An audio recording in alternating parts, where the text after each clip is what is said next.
Le 10 janvier représente pour nous le réveil de la conscience du peuple du Vaudou.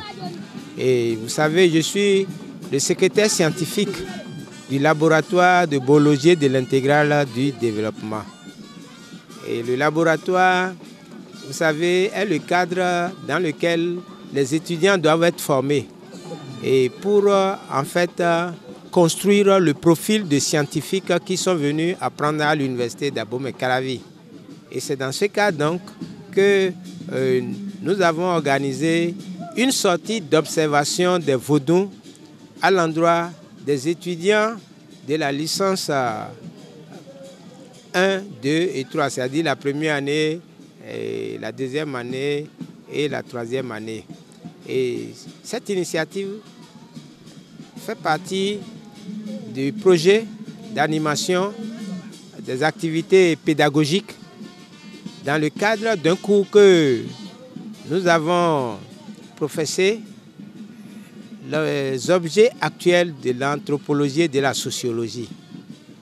Et vous savez, le cours prend en compte en fait la crise épistémologique dans la pensée universelle. Et ça veut dire quoi?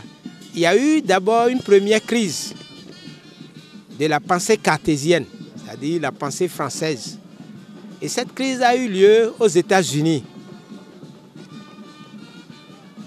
La sociologie et l'anthropologie, telle qu'appliquée en Europe, ne correspondaient pas aux objectifs de la société américaine dans le temps qui était en but, après la Deuxième Guerre mondiale, à des situations sociales dans lesquelles il y avait l'alcoolisme, le commerce de l'alcool, il y avait la mafia qui avait pignon sur rue aux États-Unis. Il y avait aussi beaucoup de prisonniers.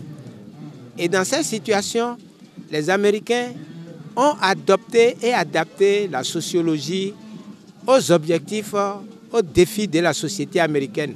Ça a donné un courant qu'on a appelé le courant de Chicago, l'école de Chicago. Et c'est l'école de Chicago donc, qui a choisi la sociologie, le courant weberien contre le courant durkheimien. Voilà. Et donc, nous, aujourd'hui, au Bénin, le 10 janvier, a fait découvrir la superstructure du Vaudou. Et ça veut dire donc qu'il y a une crise dans la pensée cartésienne qui est toujours enseignée à l'université d'Abomey-Calavi. Nous sommes venus ici à l'occasion du 10 janvier et on sait tous que notre pays, depuis un bon moment, a pris certaines initiatives qui fait partie d'ailleurs de la Constitution. Et le 10 janvier est consacré à la fête nationale en ce qui concerne le Vaudou. Et donc, par rapport à cette fête, je dirais que nous sommes venus pour célébrer. Nous sommes venus également pour d'autres objectifs. C'est vrai, la fête, c'est pour tout le monde. Nous sommes béninois, je suis vaudouisant.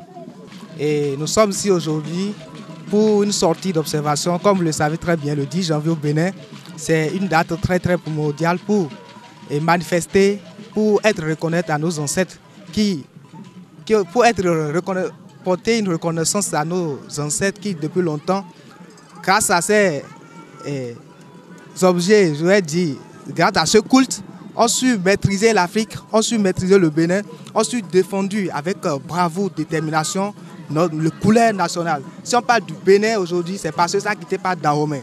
Et si on appelle le Bénin Dahomey, c'est parce qu'il y avait des réalités qui existaient et qui vraiment permettaient aux Dahomey d'exister. Et maintenant, comme les Occidentaux sont venus, ils nous ont donné une autre idée et nous avons diabolisé ce qui est une richesse que nous devons normalement mettre à la tête de notre pays.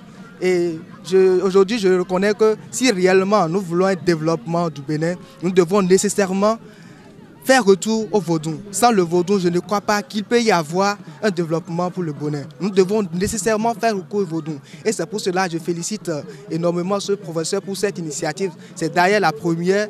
Et depuis que moi, je suis déjà dans ce département de sociologie et anthropologie, je ne sais pas si mes aînés ont eu la chance d'en bénéficier. Moi personnellement, ou ma génération, nous n'avons pas eu cette opportunité-là.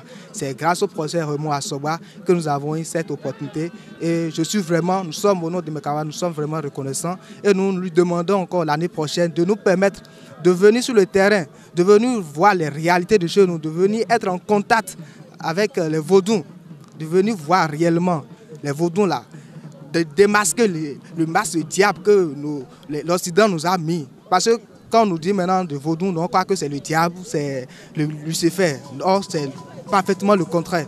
Donc, c'est une opportunité pour nous, grâce au professeur Raymond Assoba, de venir voir réellement que les vaudous existent et grâce à eux, on peut faire d'énormes progrès dans le Bénin.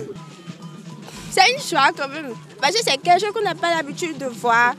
Donc, ça donne une impression très, très joyeuse. Bon, on est très joyeux de voir ça.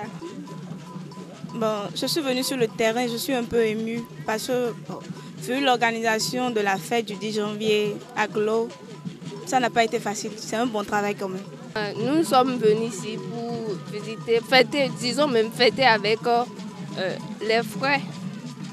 Parce que la plupart d'entre nous, les Béninois, ouais, voilà. Nous considérons que fêter avec les vaudous ci ou les vaudous non, c'est comme une malédiction. Mais en fait, ce n'est pas une malédiction.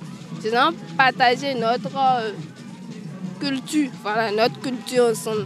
Bon, c'est pourquoi nous sommes là, au moins pour leur donner la motivation que, ce n'est pas forcément les églises, les trucs qui comptent. Les cultures aussi comptent beaucoup. Nos impressions sont très bonnes. Et ça, c'est une originalité.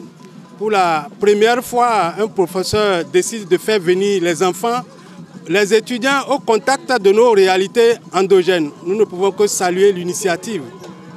Je pense que c'est un tournant pour les étudiants où ils doivent comprendre maintenant qu'il est temps que nous nous réveillons, que nous commençons par connaître ce que nous sommes, que nous commençons par parler de nous-mêmes.